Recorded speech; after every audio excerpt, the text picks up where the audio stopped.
My granddaughter shoved me out of my chair and laughed while I hit the floor, knees bruised, ribs aching.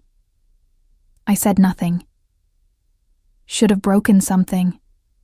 Shame, she giggled. 1 week later, she was crying on the steps of a shelter. The house she lived in?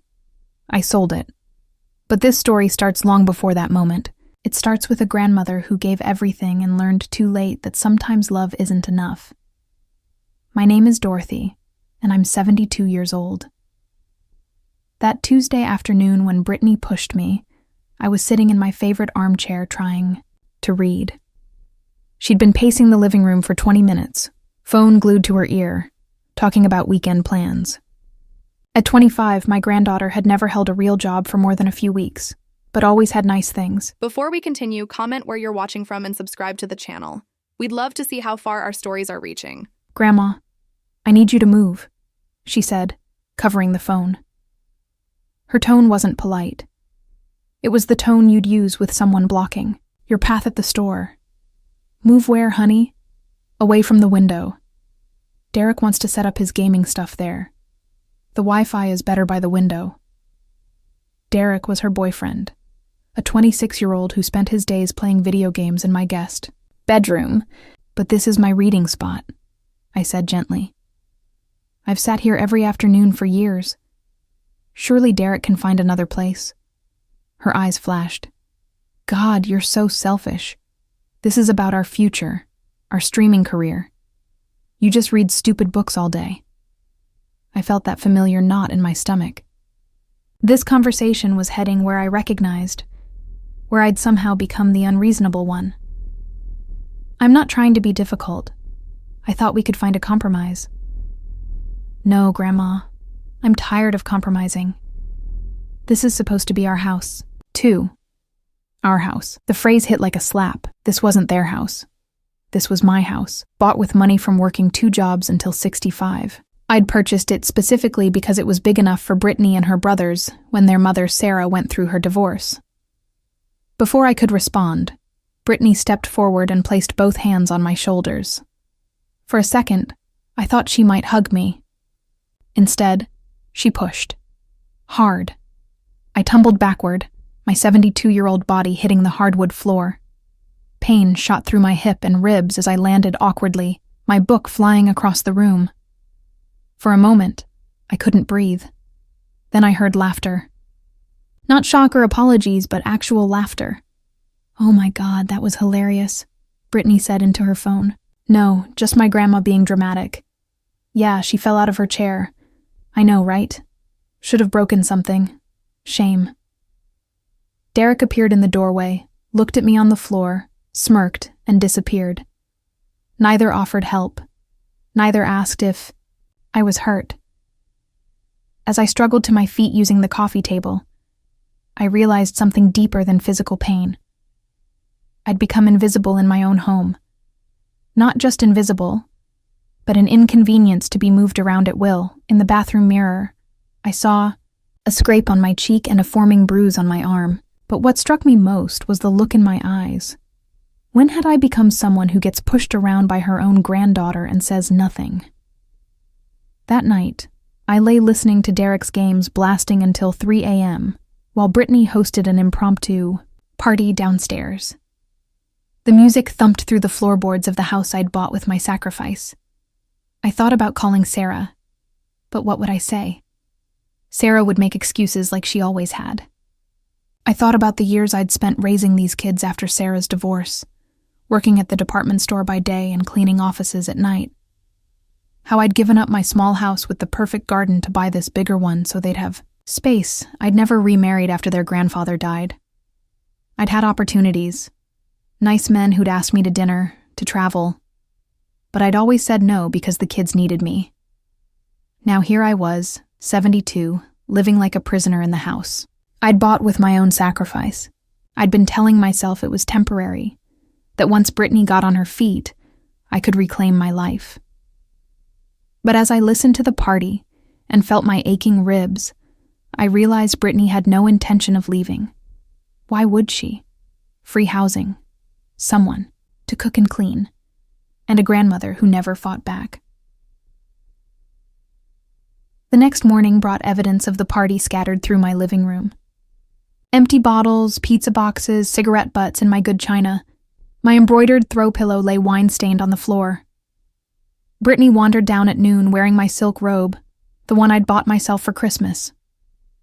"Morning, Grandma." Derek, and I might have friends over tonight, too. I waited for acknowledgement of yesterday, an apology, concern for my well-being. Instead, she poured coffee into my favorite mug and scrolled her phone. "Brittany, about yesterday." She looked up with mild annoyance. "What about it?" "You pushed me. I got hurt." She shrugged. "You were being stubborn. I barely touched you. You're always so dramatic." That's when I knew. This wasn't getting better. This was my life now, unless I changed it. As she wandered upstairs, with my mug wearing my robe, in my house I made a decision that would change everything. I spent the rest of that week watching. Really watching. Not with the loving, forgiving eyes of a grandmother who made excuses for everything, but with the clear vision of someone who'd finally had enough. What I discovered broke my heart all over again. Brittany's day started around noon. She'd shuffle downstairs in whatever clothes she'd slept in, raid my refrigerator without asking, and leave dirty dishes wherever she finished eating. She treated my home like a hotel where the staff cleaned up after her automatically. But the real revelation came on Thursday when I heard voices I didn't recognize coming from upstairs. Not Derek's friends. These were strangers. I climbed the stairs slowly, my ribs still aching from my fall, and stood outside what used to be my guest room. "Yeah, it's $40 for the night," I heard Brittany saying. "Clean sheets, private, bathroom down the hall. My grandma goes to bed early so you won't be bothered." My blood ran cold. She was renting out my spare bedroom to strangers, in my house, without telling me. I pressed my ear closer to the door. "Is this like an Airbnb?" a young man's voice asked. Brittany laughed. "Something like that. Just cash, no questions asked. Perfect for people who need a place to crash." I backed away from the door, my hands shaking. She wasn't just living in my house rent-free. She was making money off my property without my knowledge or consent. How long had this been going on? That night, I pretended to go to bed early as usual, but instead I sat in my dark bedroom and listened. Around 10 p.m., I heard the front door open and close multiple times. Voices, laughter, the sound of people settling in. By midnight, it was clear that Brittany had turned my home into some kind of informal boarding house. The next morning, I found evidence everywhere. Towels I didn't recognize in my laundry hamper. Food missing from my pantry. A cigarette burn on my kitchen counter. When I confronted Brittany about it, she didn't even try to deny it. "It's not a big deal, Grandma. Just a few friends who needed a place to stay." "You're charging them money. In my house." She shrugged, pouring herself coffee. "So? You should be happy I'm finally making some income. Besides, this place is too big for just you anyway." "Too big for just me?" I stared at her. "I bought this house for your family. I gave up my own home so you kids would have space." "That was your choice," she said, not even looking up from her phone. "Nobody forced you. Nobody forced me." Those 4 words hit harder than her push had, because she was right, in the cruelest possible way. Nobody had forced me to sacrifice my dreams, my comfort, my retirement savings for kids who saw it as their due rather than my gift. I thought back to when it all started. Sarah's divorce had been messy and expensive. She'd moved into a tiny apartment and couldn't afford to keep the kids with her full-time. I was 58 then, still working, still planning for my own future. I'd had a small house I loved, with a garden that took me years to perfect, and a porch where I'd planned to spend my golden years reading and watching the world go by. But Sarah had called, crying. The kids needed stability. Brittany was only 10 and struggling with the changes. Her brothers were acting out at school. Could I help? Just temporarily, until Sarah got back on her feet? I'd sold my house within a month, used every penny from the sale, plus my savings to buy this bigger place in a good school district. I'd thought I was investing in my family's future, giving these children the stability they needed to thrive. Brittany had thrived, all right. She'd learned that Grandma Dorothy would always say yes, always sacrifice, always put everyone else's needs before her own. I'd worked 2 jobs to support us all. Department store clerk by day, office cleaner by night. I'd come home exhausted, cook dinner, help with homework, do laundry, and collapse into bed only to start again the next day. For 15 years, that was my life. I'd told myself it was temporary, that once the kids were grown and independent, I'd have time for myself again. But Brittany had never become independent. At 18, she'd moved out briefly, only to move back in when her first apartment didn't work out. Then she'd tried college, which I'd helped pay for, but dropped out after a semester. Then there was the phase where she was going to be a photographer, then a yoga instructor, then a social media influencer. Each new dream came with expenses I somehow ended up covering. Now at 25, she'd brought Derek into my home and apparently turned it into a business I knew nothing about. That weekend, I watched strangers come and go from my house. Young people with backpacks who paid cash to Brittany and disappeared into my spare rooms. A woman with 2 small children who stayed for 3 nights. A man who looked like he hadn't showered in weeks and smelled like alcohol. I realized I was afraid in my own home. Afraid of the strangers Brittany was letting in. Afraid to say anything because the few times I'd tried to set boundaries, I'd been labeled as controlling, unreasonable, or just plain mean. Sunday evening, after the latest batch of guests had left, I found Brittany counting money at my kitchen table. A thick stack of bills. "How much are you making from this?" I asked. She looked up, startled. I think she'd forgotten I was there, which seemed to happen more and more often. "It's not really your business, Grandma." "It's my house. That makes it my business." She rolled her eyes.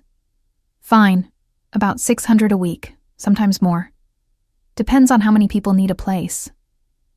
$600 a week. From my house. While I paid the mortgage, utilities, insurance, and taxes. While I bought the food that her guests ate and provided the sheets they slept on.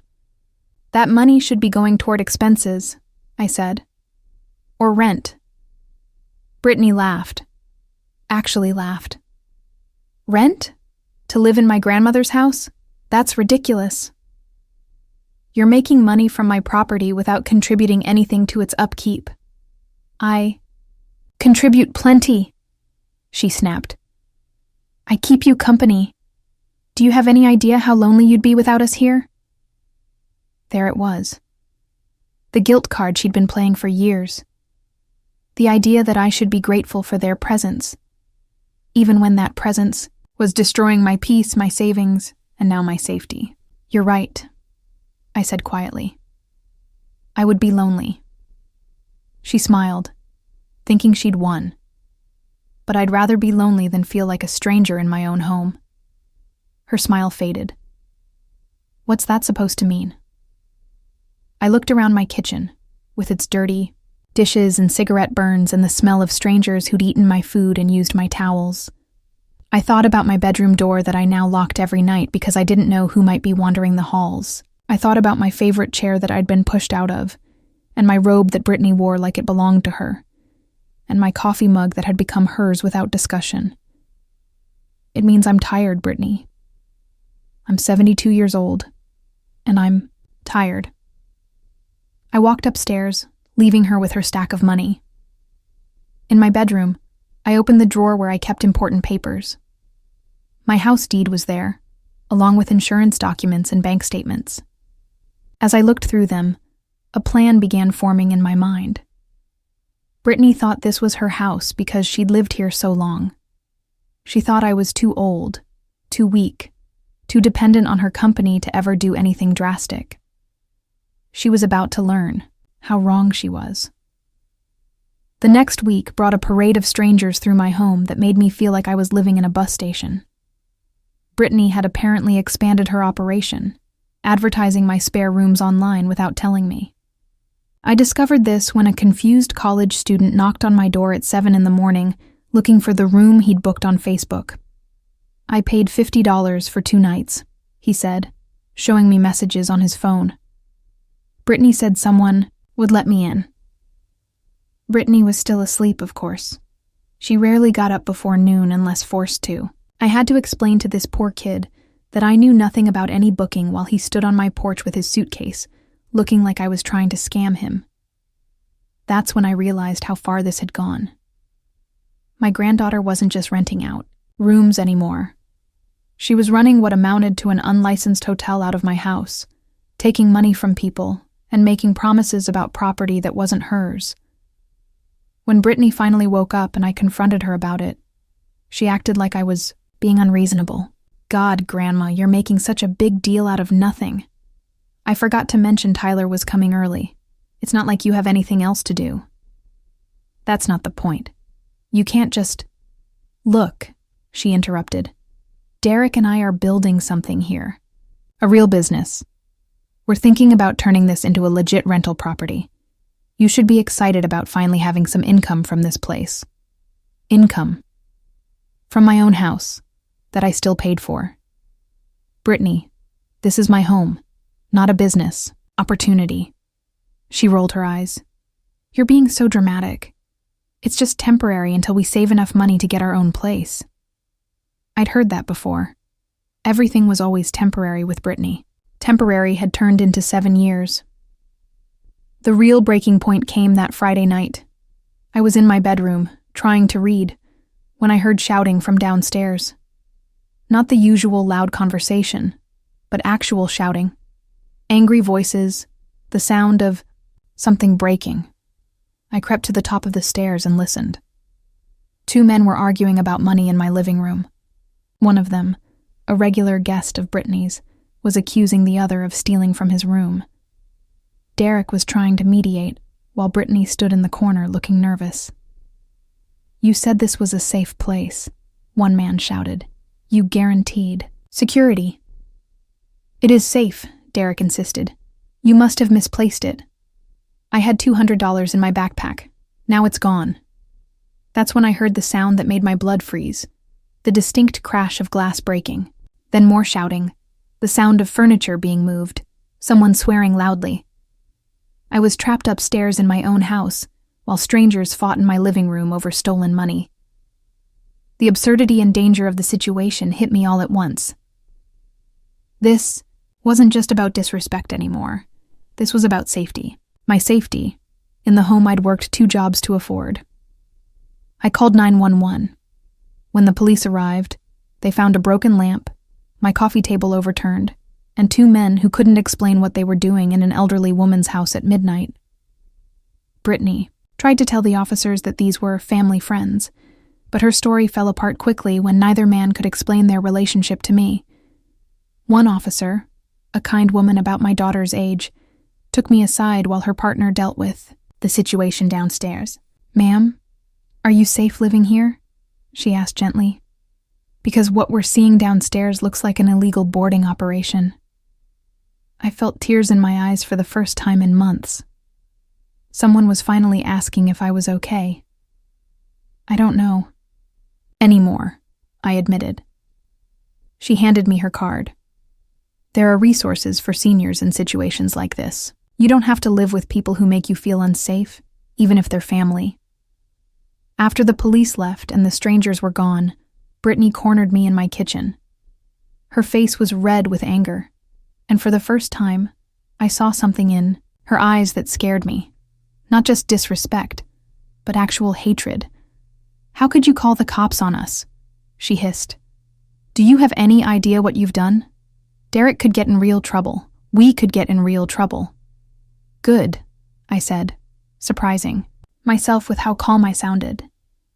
Maybe you should be in trouble. We live here too, Grandma. This affects us. You don't live here, I said, my voice getting stronger. You squat here. You take advantage of an old woman's kindness and turn her home into a flophouse for criminals. Criminals? She laughed, but it wasn't a happy sound. You're so paranoid. They're just people who need a place to stay. People who steal from each other in my living room. That wasn't our fault. It was absolutely your fault. You brought strangers into my house for money without my permission.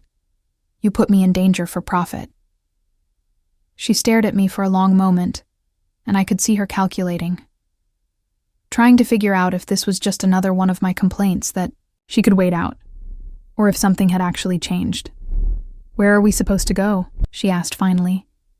And for just a second, she sounded like the 10-year-old girl who'd needed me after her parents' divorce. But I was done being manipulated by guilt. That's not my problem anymore, Brittany. You don't mean that. I absolutely mean it. I walked to the junk drawer and pulled out the business card the police officer had given me. I'm calling about resources for seniors tomorrow. I'm done enabling you. She stared at the card in my hand like it was a weapon. You wouldn't kick out your own granddaughter. Watch me.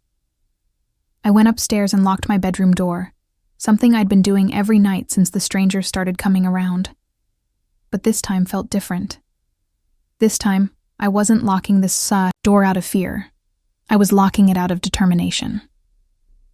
The next morning, I woke up to find Derek packing boxes in the hallway. When he saw me, he shook his head sadly. Brittany's really upset, Dorothy. She didn't sleep all night. I almost softened. Almost. Then I remembered the broken glass, the shouting, the fear I'd felt hiding in my own bedroom while strangers fought over stolen money. She should be upset, I said. She should have been upset a long time ago. She loves you, you know. We both do. This is just a misunderstanding. Derek, I said, looking at this 26-year-old man who'd been living in my house for months without contributing anything except noise and mess. Pack faster. That afternoon, while Brittany was out, I made a phone call that would change everything. The real estate agent's name was Patricia, and she had kind eyes behind wire-rimmed glasses. She arrived at my house Monday morning while Brittany was still, sleeping off whatever she'd done the night before. You have a beautiful home, Mrs. Morrison, Patricia said as we walked through the rooms. In this market, properties like this sell quickly. I nodded, trying to ignore the guilt gnawing at my stomach. The house really was beautiful. I'd spent years making it perfect for my family, choosing paint colors that would make them happy, buying furniture that would last. Now I was walking through it with a stranger, discussing square footage and market value. The location is excellent, Patricia continued. Good schools, quiet neighborhood. We could probably list this for more than you're expecting. When she quoted the number, I had to sit down. The house had appreciated significantly since I'd bought it 15 years ago. After paying off the remaining mortgage, I'd have enough money to buy a small condo somewhere warm and still have plenty left over for a comfortable retirement.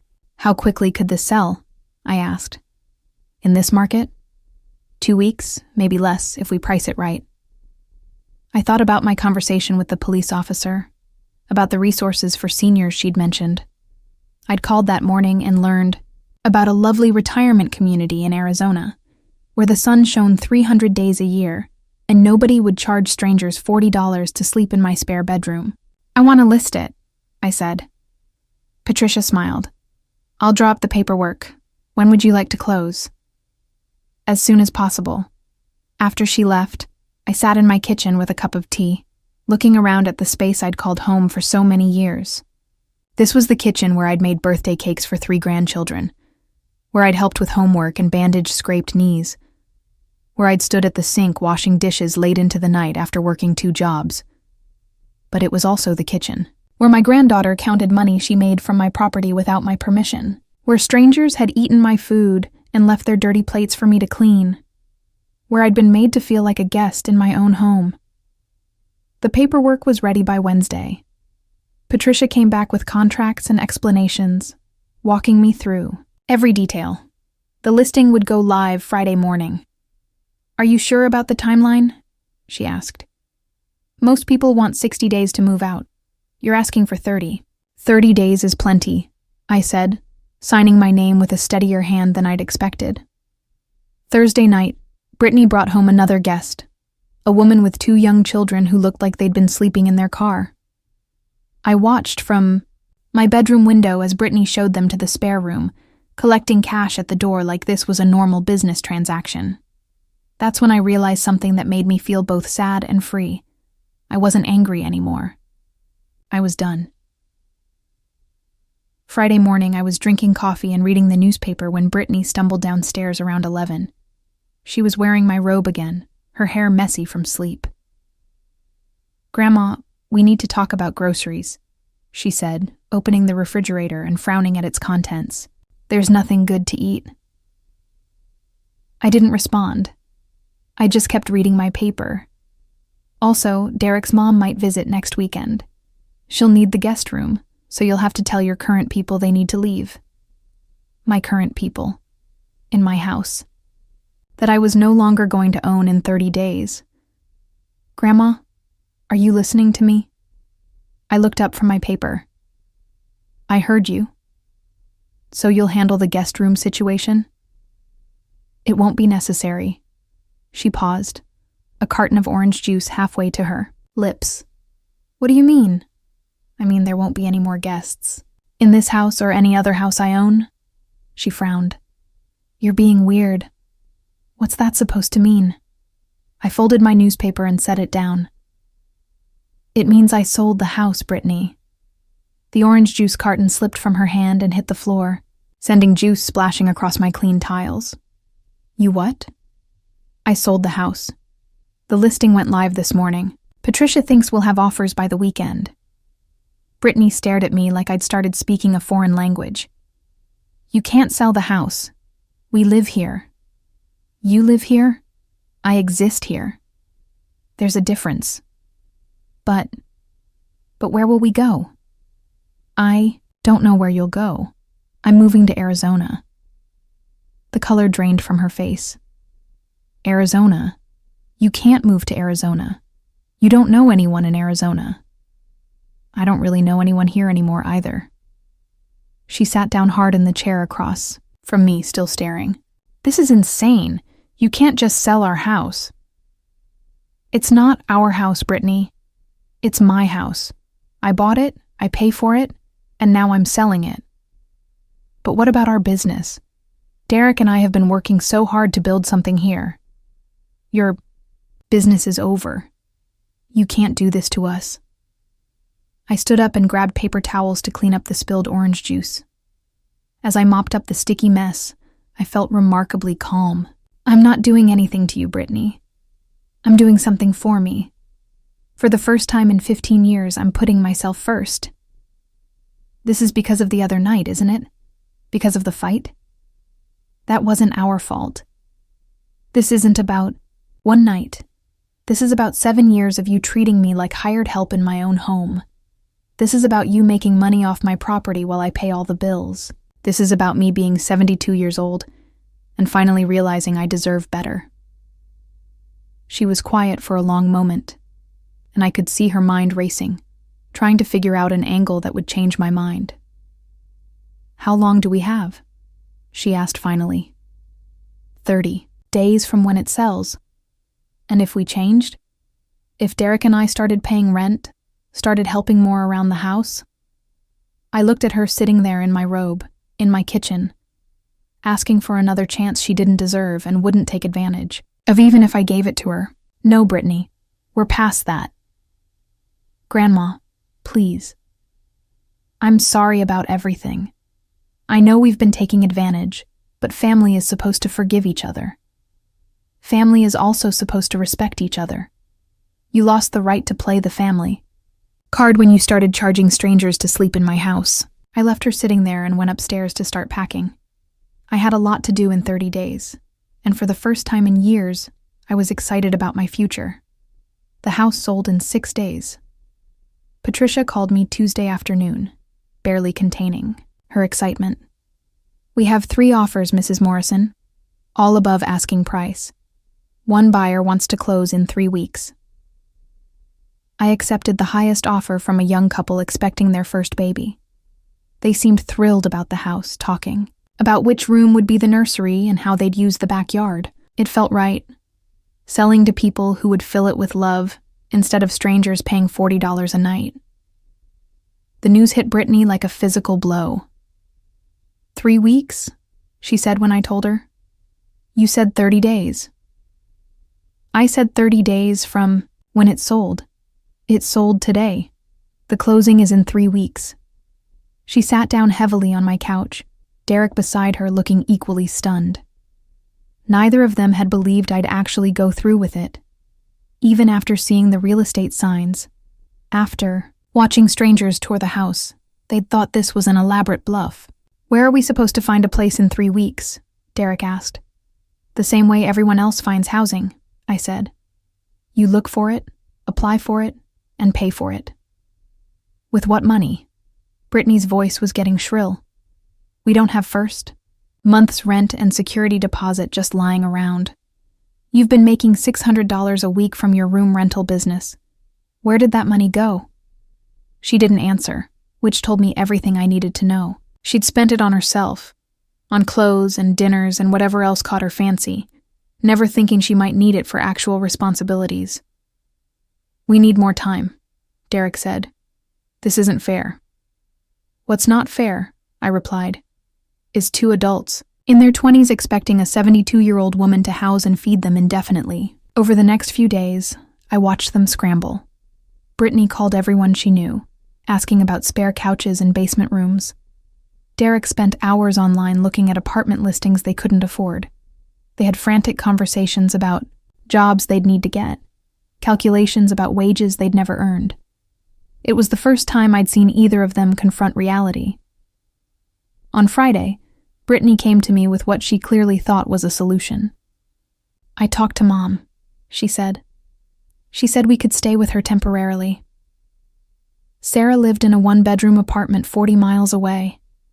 The idea of Brittany and Derek crowding into that tiny space with my daughter, who worked 60 hours a week as a nurse, was almost amusing. That's between you and your mother, I said. She wants to talk to you, about maybe working something out where you don't sell. I shook my head. The house is sold, Brittany. The papers are signed. But you could back out. People back out of real estate deals all the time. I'm not backing out.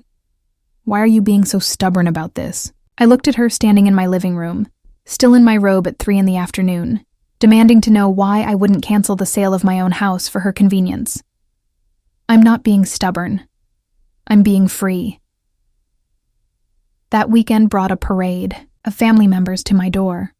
Sarah drove over Saturday morning, looking exhausted and frustrated. Mom, Brittany told me what's happening. This seems really extreme. What seems extreme to me, I said, is that my granddaughter has been running an illegal hotel out of my house while I pay all the bills. She's young. She made mistakes. But kicking her out? I'm not kicking her out, Sarah. I'm moving on with my life. To Arizona. Mom, you don't know anyone in Arizona. I'll make friends. I'm good at that when I'm not spending all my time cleaning up other people's messes. Sarah's brother Michael called that evening. Then my sister Ruth. One by one, family members who hadn't spoken to me in months suddenly had opinions about my housing decisions. They all said the same things. Family comes first. Brittany would be homeless. I was being heartless. None of them offered to take Brittany in themselves. You raised her, Ruth said during our phone call. You can't just abandon her now. I raised her for 15 years. She's 25. When does my responsibility end? Family responsibility never ends. Then why aren't you offering her your guest room? Silence. By the second week, desperation was setting in. Brittany and Derek had looked at dozens of apartments they couldn't afford and applied for jobs they were overqualified for or underqualified for. The reality of adult life was hitting them like a freight train. We could get a loan, Brittany suggested Tuesday night, from the bank for a deposit on an apartment. With what collateral? I asked. What income? You could co-sign for us." I almost laughed. "No. Grandma, please, we're your family. Family doesn't charge rent to criminals in their grandmother's house. We'll pay you back. With what money? Neither of you has ever held a job for more than a few months." Thursday brought the home inspection. The buyers walked through my house with a professional, checking every outlet and faucet. They were so excited, talking about their plans, their future. When they left, I felt a deep satisfaction I hadn't expected. Brittany watched from the window as they drove away. "They look really young," she said quietly. "They're starting their life together. In our house. In their house. This stopped being your house the day you decided it was a business opportunity instead of a home." Friday afternoon, 1 week before closing, Brittany finally broke down. I found her crying in the kitchen, surrounded by boxes she'd half-heartedly started packing. "I don't know how to do this," she sobbed. "I don't know how to find a place to live or pay for things or be an adult." For a moment, my resolve almost cracked. This was the little girl I'd raised, the one who'd crawled into my bed during thunderstorms and asked me to read just one more story. But then I remembered the strangers fighting in my living room, the fear I'd felt in my own home, the years of being treated like hired help. "You'll figure it out," I said gently. "People do. But what if I can't? Then you'll fail, and you'll get back up, and you'll try again. That's what adults do." She looked up at me with red-rimmed eyes. "I'm scared." "Good," I said. "You should be scared. You should have been scared years ago." 1 week later, I handed the keys to my house to a young couple who thanked me 3 times and promised to love it as much as I had. Then I got in my car, which was packed with everything I needed for my new life, and drove toward the airport. Brittany and Derek had moved in with Sarah the day before. 3 adults in a 1-bedroom apartment. It would be uncomfortable, crowded, and temporary. It would force Brittany to confront reality in a way she never had before. As I drove away from the neighborhood where I'd lived for 15 years, I didn't look back. I was 72 years old, and my real life was just beginning. 6 months. Later, I woke up to sunshine streaming through my bedroom window in Scottsdale, Arizona. Not the weak, filtered sunlight I'd grown accustomed to back home, but real, warm sunshine that made me want to get up and start my day. My new apartment was small, but perfect. 1 bedroom, 1 bathroom, a kitchen just big enough for 1 person, who actually cooked for herself. No spare rooms for uninvited guests. No space for anyone who didn't belong there. The retirement community had a pool, a library, and activities every day. I'd joined a book club, learned water aerobics, and discovered that I was actually quite good at bridge. For the first time, in decades, my calendar was full of things I wanted to do instead of obligations I couldn't escape. But the best part was the silence. No strangers arguing in my living room. No video games blasting until 3 a.m. No one treating my home like a hotel or my belongings like community property. Just peace. My phone rang as I was making breakfast. Sarah's name on the screen. "Hi, Mom," she said, and I could hear the exhaustion in her voice. "How are you settling in?" "Wonderfully. The weather's been perfect, and I made a new friend yesterday, Eleanor. She's from Michigan originally, moved here after her husband passed." That's great." Sarah paused. "Mom, I need to talk to you about Brittany." I set down my coffee cup and waited. I'd been expecting this call for weeks. She's having a really hard time. Living here is cramped, and she can't find a job that pays enough for her own place. She's been crying a lot, staying in bed most days.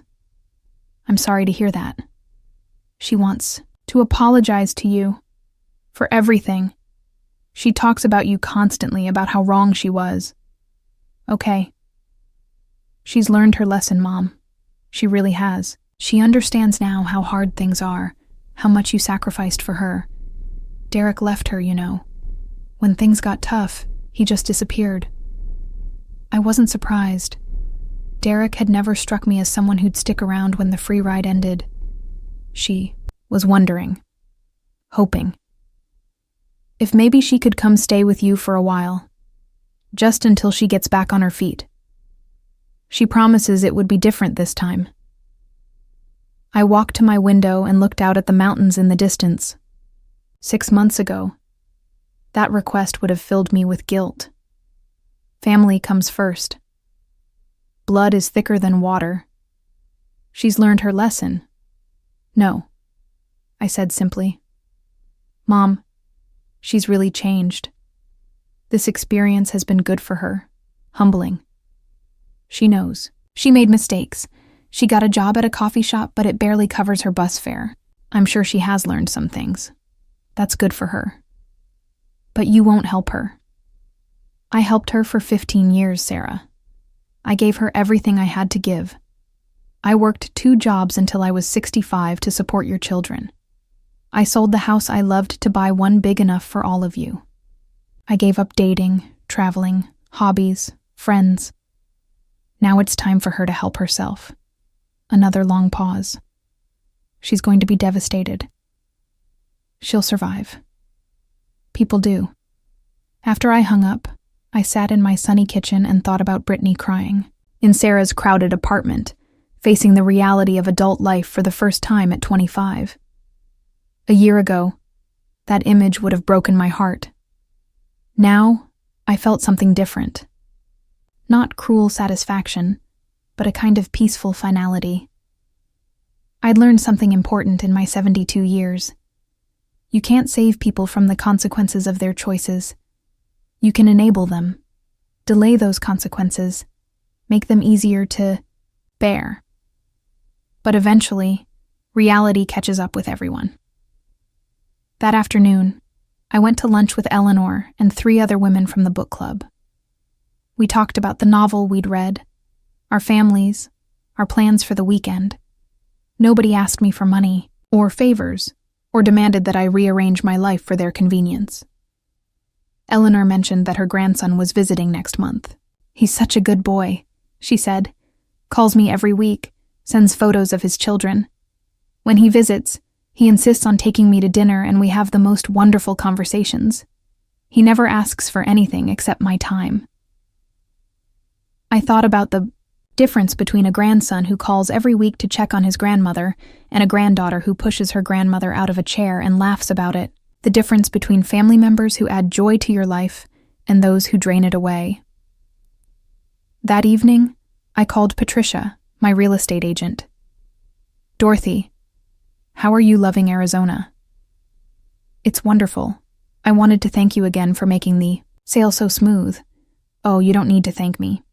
That house sold itself. Beautiful property. How are your family members doing? The ones who are staying with you? They're learning to be adults. It's a challenging process. Patricia laughed. I bet it is. You know, I have to tell you, that young couple who bought your house sent me a photo last week. They've painted the nursery the most beautiful yellow color, and they're planting a vegetable garden in the backyard. They're so happy there. The idea of new life, new hope, new dreams filling the space where I'd felt so trapped made me smile. After we hung up, I sat on my small balcony and watched the sunset paint the desert sky in shades of orange and pink. My phone buzzed with a text message. It was from Brittany. Grandma, Mom told me you said no. I just want you to know that I understand now. I understand everything you gave up for us, and I'm sorry. I'm really, really sorry. I hope someday you can forgive me. I stared at the message for a long time. Then I typed back.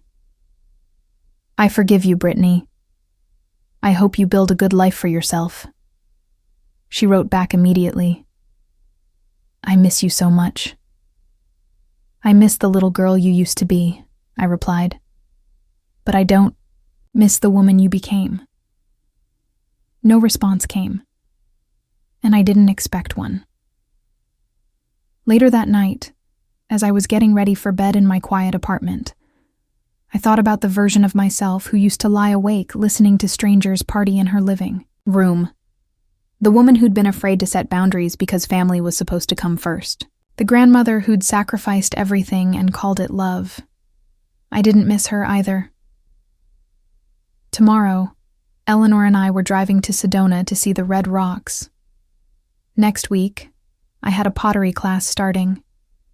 Next month, the book club was taking a trip to Santa Fe. I'd even met a gentleman named Frank at the community center who'd asked me to dinner this weekend. My life was full, but it was full of things that brought me joy instead of obligation. Full of people who treated me with respect instead of taking advantage of my kindness. I was 72 years old, and for the first time in decades, I was living for myself. It felt like a gift I'd given myself, one I should have unwrapped years ago. As I turned off the lights and settled into my comfortable bed, I smiled. Tomorrow would bring another day of sunshine, another day of choices that were mine alone to make. And Brittany? Brittany was learning that actions have consequences, that family can't be taken for granted, and that sometimes the people who love you most are the ones who refuse to enable your worst behavior. It was the most valuable lesson I could have given her, even if she didn't appreciate it yet. But that was her journey now, not mine.